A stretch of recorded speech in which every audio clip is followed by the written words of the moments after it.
you've now put out into the marketplace an edge-based solution that integrates with how you operate in the head end. Tell us a little bit about that and how that is being received in the marketplace. Yeah, so it's an interesting problem that operators face, and we hear those concerns all the time now.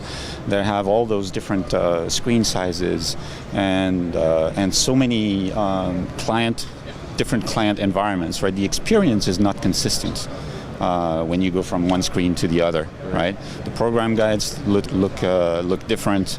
You don't necessarily find the same content or search the same way. It's not interesting to view, video just like you would on your couch on your iPad.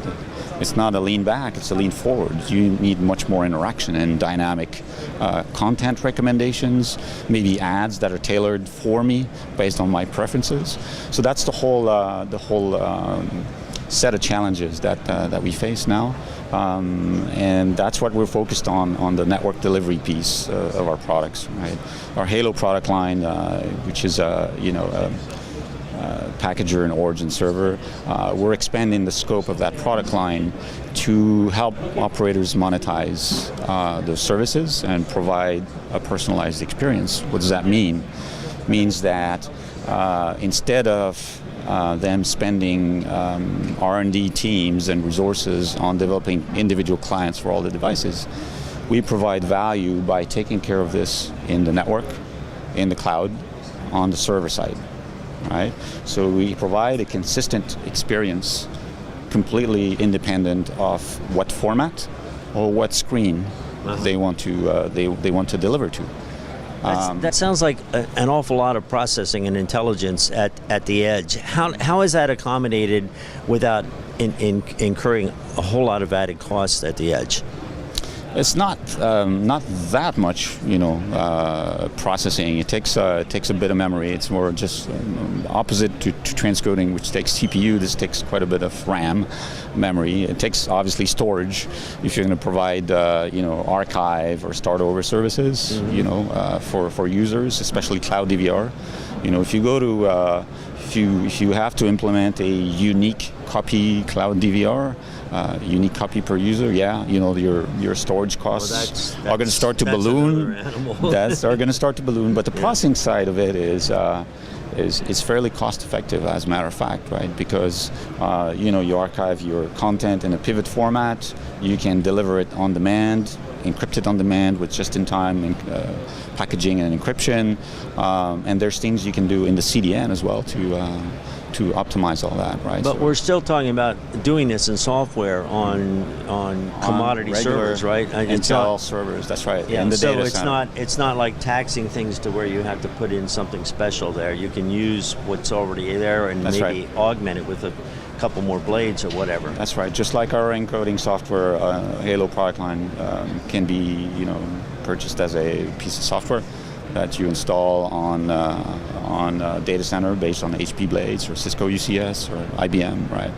Doesn't really matter, right? Now this, of course, represents a new wrinkle in how operators would go about setting up their networks or looking at what's happening in their networks as far as coordinating things. What kind of response are you seeing with this?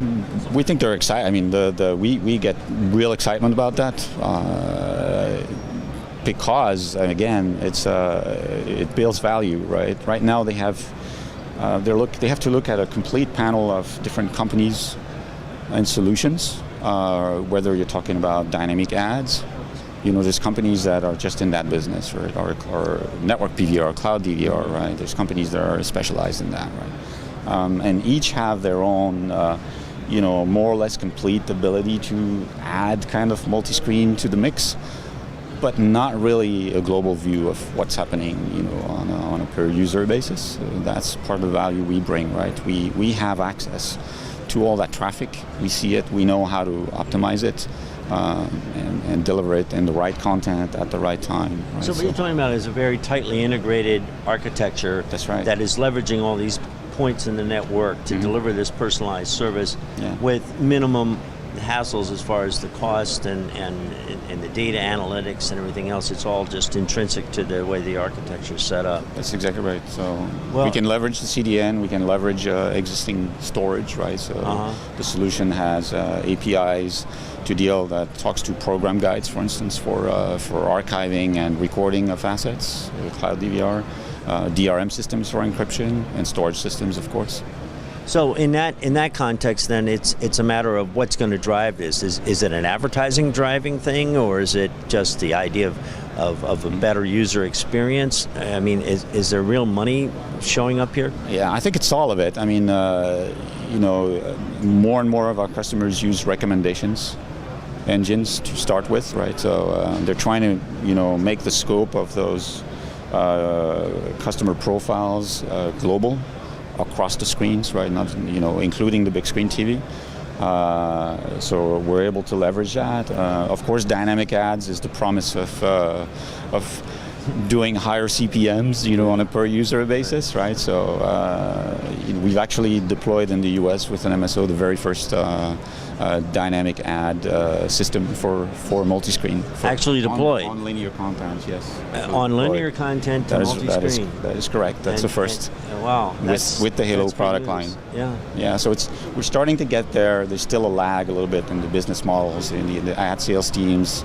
There's still some uncertainty into that, how refined you want to get, in the user profiles. They know how to sell, regional ads or by zip code. They still have to adjust to the new models, the new business models. Sure, there's a whole lot of back-end stuff around. Right, it'll take time to, for the industry to completely embrace all this. But they're putting it in place so it can happen. But technically, it's already happening. Yeah, so we're excited about that. And then the storage play, I think, is interesting. The Cloud DVR is Comcast has rolled this out already. The idea for the real incentive for operators to cut the CPE costs, even on the legacy devices, right? Forget multi-screen for a moment, right? Right. I don't want to ship set-top boxes, millions of set-top boxes with hard drives that fail over and over again, right? It's a huge expense. It's billions, right? I want to, control that cost in the cloud, right? And I want to be able to charge my users per capacity, right? So if they want 50 gig of capacity, they get that, part of the subscription. If they want more, I'll charge them another, $10 per 50 gig or something like that, right? It scales, and it's unlimited, right? You're no longer limited by your set-top box storage, and it's available instantly on any device. You don't have to worry about the whole home experience or being outside the home. Everything happens in the network, right? Yeah, so it's a pretty dramatic transition from what we know as a DVR. When you think about, it's not just about where the storage is, it's about how the user gets to use these things to actually create that storage.